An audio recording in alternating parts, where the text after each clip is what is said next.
So now that we've defined what biodiversity is, in topic 3.3, we'll talk about disturbances, what could be threats to biodiversity. Well, the loss of species is actually very interesting. A natural rate is fairly low. The fossil record tells us that only 10 to 100 species per year actually are lost, go extinct.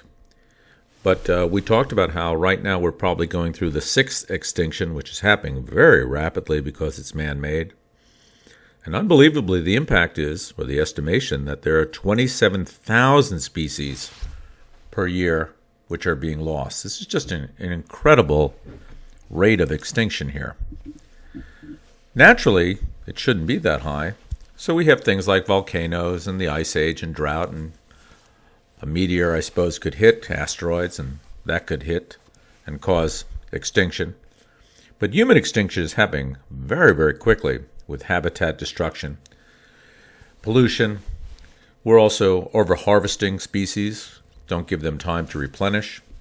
And we've also switched species around, and we've introduced many invasive species, things that we tend to love, like blackberry bushes, right, which are really invasive species. They don't belong to be up here in the Northwest where they are right now. What exactly are invasive species? Well, these are, definition you should know, non-indigenous species, they're not native, which outcompete the natural species because they're artificially put into the food web and the system, and they don't have competitors. An example was what happened in Australia years ago. Rabbits were introduced there. They were introduced as a food crop. Seemed like a good idea. They reproduce very quickly. Yeah, they sure did reproduce quickly. In fact, since they didn't have any natural predators, they quickly multiplied to be millions, and they ate all the grass that was originally intended to be grazing for sheep. And eventually they had to do things. I think they introduced some sort of virus there to kill them all. But they also did a rabbit-proof fence, which was very famous. I think there was a film made of it. So conflicts can also wipe out species. We've talked about this idea before that the conflicts tend to be different in LEDCs and MEDCs, lesser economically developed and more economically developed. LEDCs tend to have large growth rates, and so they need a lot of resources to develop. So they have less consideration, obviously, for endangered species.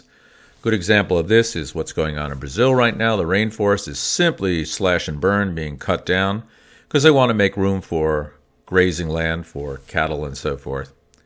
And you're wiping out habitats left and right and destroying species by doing that.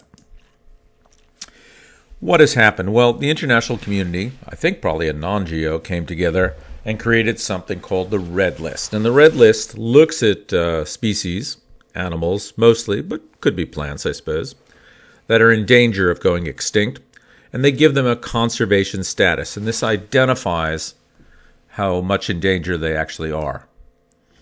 There are many factors that they use to decide what their rating is going to be. Geographic range. If a species only lives in one place, then it's higher up on the endangered list, because if that habitat gets destroyed, they don't have choices to move on. Population size and density. Obviously, the smaller the gene pool means that there's more inbreeding, less variation. That causes problems for them to resist environmental changes. The size of their territory. So if there's a lot of territory, like with wolves and so forth, large hunting grounds, that's okay. Many animals then need to migrate. If their territory is small, you have a trouble. Where they fit in on the trophic pyramid. So if predators, for example, which we would expect carnivores to be at the top of the trophic ladder, they need a lot of biomass to support them.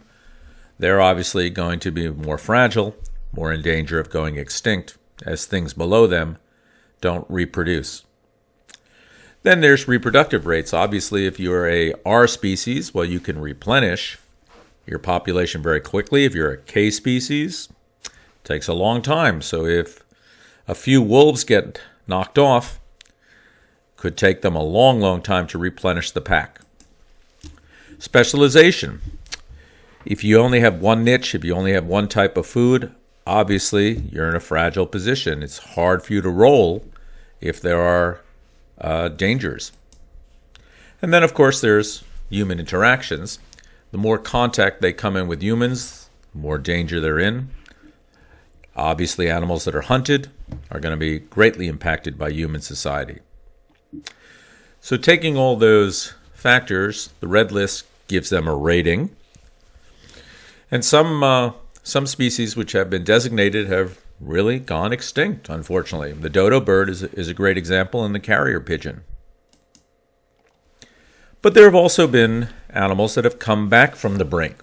So there's an international agreement called CITES, Convention on International Trade of Endangered Species, which has tried to regulate the extinction of animals and bring some of them on the border back. Good example of this is our national symbol, the American bald eagle. And down in California, I can't remember if this is their state bird, but the California condor has really made a comeback.